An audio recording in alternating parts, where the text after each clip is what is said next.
I never expected the humiliation to taste so familiar. At my own sister's engagement party, it settled on my tongue like ashes. The lights were a golden lie, the smiles polished to a high gloss. Evelyn's laugh, sharp and crystalline, cut through the murmur. Oh, Verity. She's just admin at the courthouse. Keeps the chaos in line. A ripple of polite, empty laughter. The clink of a glass. In my chest, a slow, cold fire ignited where the old, familiar burn used to be. I held my silence, a statue of composure in a room of warm, moving flesh. Then he looked at me. Daniel. Evelyn's perfectly curated fiancé. His gaze was not the dismissive slide of the others. It was a searchlight, sweeping over my face, pausing, doubling back. A faint line appeared between his brows, as if trying to reconcile a memory with the woman in the shadowed corner. So, he said, his voice carving a sudden quiet. What do you actually do? The air tightened. Forks hovered. Every eye, pulled by the gravity of his genuine curiosity, landed on me. My name is Verity. For as long as I can remember, my family has thrived on neat to digestible labels, soundbites for dinner parties that invited no further inquiry. Evelyn was the supernova, ambitious, radiant, a gravitational force. I was the steady, quiet satellite. Admin at the courthouse. That was the label. The full stop. The end of me. I had mastered the art of invisibility in their presence. Not from shame, but from a weary understanding. My truth made the air around Evelyn thin and competitive. It made my parents' faces soften with a confusion that bordered on disappointment. So, I sanded down my edges. I became the echo they expected, because the cost of my resonance was their discomfort. Only my cousin Lily saw the ghost of who I was, the late-night shadows under my eyes that spoke of weighty decisions, the steady, assessing calm in my posture that was not bred from answering phones. Her hand would find mine under the table, a silent anchor in the sea of their disregard. The engagement party was Evelyn's masterpiece, strung lights like captured stars, white blooms dripping with perfection, a banner announcing their names like a royal decree. I arrived early, as always. I became part of the scenery, refilling ice, straightening linen, a quiet utility.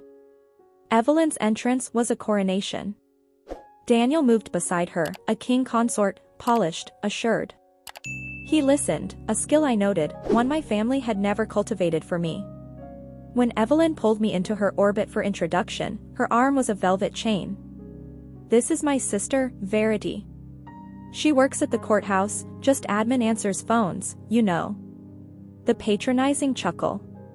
The dismissive smile. My cold fire burned brighter. But Daniel didn't smile. He was studying me, his head tilted as if hearing a dissonant chord in a familiar song. At dinner, during a toast, Evelyn aimed her shine like a weapon. Some people argue important cases, she nodded at Daniel, her voice saccharine. And some people answer phones. Right, Verity? The challenge hung, glittering and cruel. That's when Daniel turned. Fully.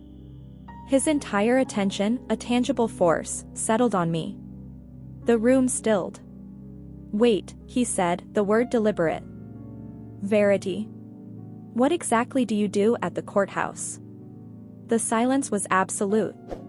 It was the silence of a held breath, of a stage waiting for a line that had never been rehearsed. I felt the accumulated weight of every Thanksgiving, every birthday, every shrugged-off question settle on my shoulders. I saw my mother's averted eyes, my father's distracted reach for wine, Evelyn's triumphant smirk.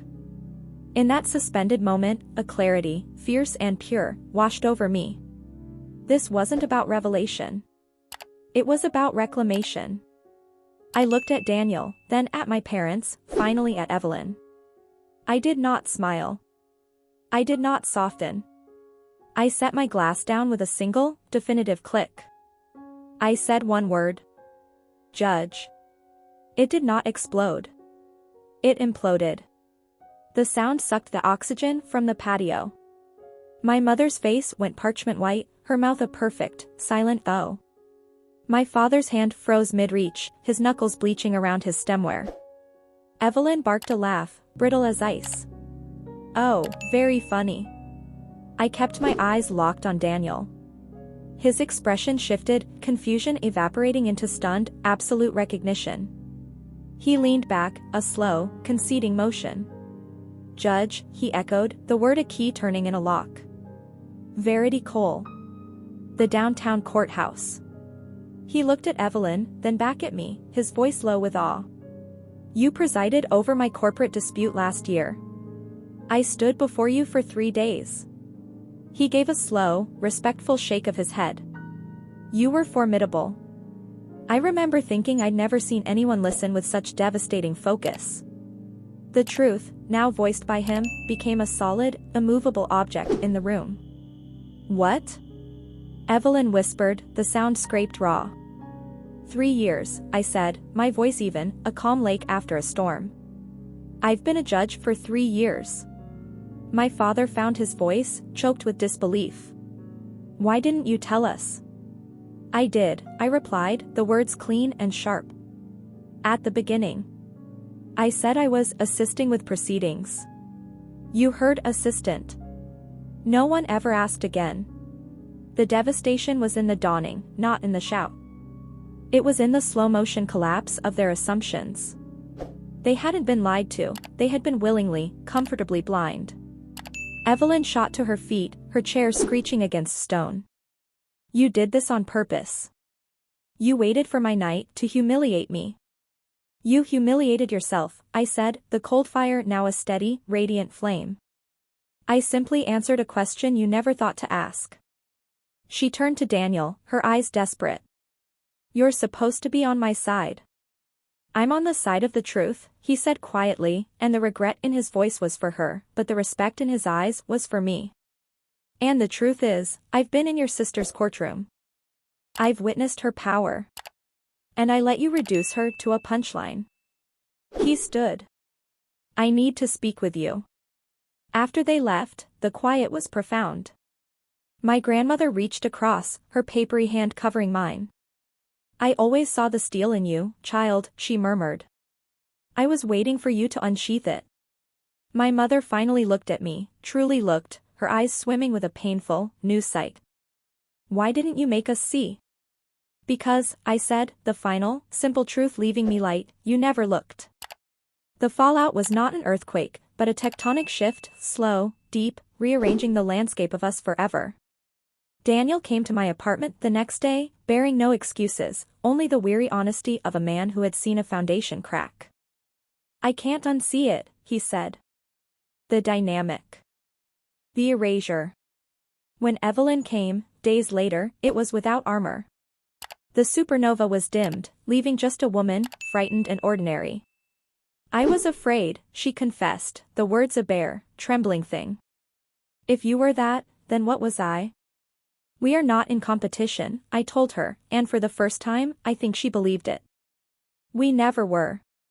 My parents began the halting, awkward work of seeing me. Their questions now had hooks, seeking to pull the full, hidden shape of my life into the light. I learned a lesson written in fire and silence: you do not owe the world a diminished version of yourself to keep its peace. Kindness is not self-erasure. Your light is not responsible for the shadows it casts on others. Sometimes, the most powerful quest is not for a distant treasure, but for the courage to reclaim your own story from those who tried to write it for you. This is one such story. Past quest stories. If you've ever had to reclaim your narrative, share your quest below.